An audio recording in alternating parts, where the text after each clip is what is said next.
নমস্কার বন্ধুরা, আমার চ্যানেলে সবাইকে স্বাগত। আমরা প্রায় কথায় কথায় একটা প্রবাদ প্রবচন ব্যবহার করি যে এটা মান্ধাতা আমলের জিনিস, মান্ধাতা আমলের কথা, মান্ধাতা কথাটা আমরা প্রায়ই ব্যবহার করি। কিন্তু বন্ধুরা জানেন কি মান্ধাতা কে ছিলেন? মান্ধাতা কেন তারকে প্রবাদ প্রবচন হিসাবে করা হলো? আরেকটা বলবো, তার ইতিহাস, তার পুরাণ কাহিনী, তার ঐতিহাসিক কাহিনী, তার পৌরাণিক কাহিনী, সে সম্পর্কে আজকে আমি কথা বলবো।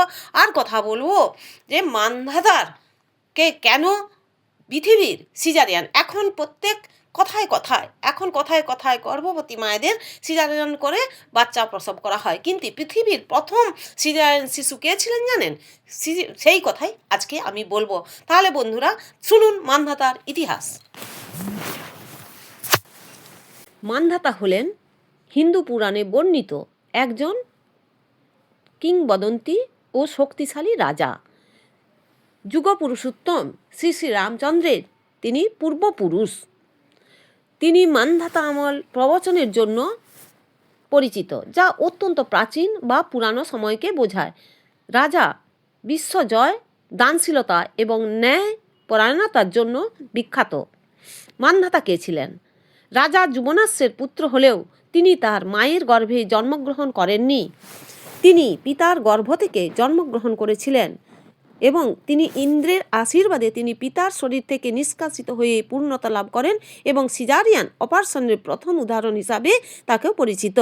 বংশ, তিনি ইক্ষ্বাকু বা সূর্য বংশের রাজা ছিলেন এবং রামায়ণের দেবতা রাম এবং তার বংশধর। রাজত্ব, তিনি সমগ্র পৃথিবী জয় করেছিলেন, সার্বভৌম উপাধি লাভ করেছিলেন।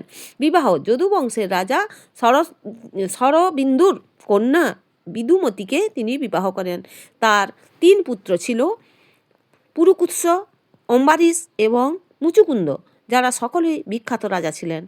মান্ধাতার আমল, তার সময়ের প্রাচীনত্ব বোঝাতে এই প্রবাদ প্রবচনটি ব্যবহৃত হয়। তার দ্রুত বেড়ে ওঠা এবং সময়ের সাথে সাথে পুরনো হয়ে যাওয়া এই প্রবাদ প্রবচনটির সাথে তুলনা করা হয়। সুতরাং মান্ধাতা ছিলেন পৌরাণিক যুগের একজন শক্তিশালী ও ধর্মপরায়ণ রাজা, যার কাহিনী মহাভারত ও পুরাণে বর্ণিত আছে। মান্ধাতার জন্ম ইতিহাস। ইক্ষ্বাকু বংশের রাজা যুবনাশ্ব ছিলেন নিঃসন্তান। সন্তান লাভের আশায় তিনি এক যজ্ঞের আয়োজন করেন। যজ্ঞ শেষে যজ্ঞের পুরোহিতরা এক পাত্র মন্ত্রপুত জল রেখে যান, যা যদি রানী পান করেন তাহলে তিনি গর্ভবতী হবেন। কিন্তু রাজা একবার শিকারে যান এবং বিকালে খুব পিপাসার্ত তৃষ্ণার্ত হয়ে আসেন এবং নিজেই সেই যজ্ঞ জল পান করে ফেলেন। এর ফলে রাজা আশ্চর্যজনকভাবে গর্ভবতী হয়ে পড়েন। 100 বছর তিনি গর্ভধারণ করেন, কিন্তু তারপরে সময় এলে যুবনাশ্বের ডান দিকের পেট কেটে এক পুত্র সন্তান জন্ম নেয়। তাই পৃথিবীর প্রথম সিরাজিয়ান শিশু হলেন মান্ধাতা। যাই হোক, এখন সমস্যা দেখা দিল, কে শিশুটিকে দুধ খাওয়াবে? মা ধাতা থেকে মান্ধাতা। তখন দেবরাজ ইন্দ্র আঙুল দিয়ে দুধ পান করান। মা ধাতা মানে আমি এর ধারক ও পালক। এই মা ধাতা শব্দ থেকে শিশুটির নাম হয় মান্ধাতা। এই অলৌকিক ঘটনার মধ্য দিয়ে মান্ধাতার জন্ম হয়েছিল।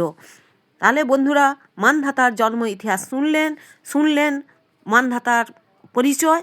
তাহলে যদি এই ভিডিওটি ভালো লাগে তাহলে একটি লাইক, শেয়ার এবং কমেন্ট দিয়ে আমাকে সাবস্ক্রাইব করুন। নমস্কার বন্ধুরা।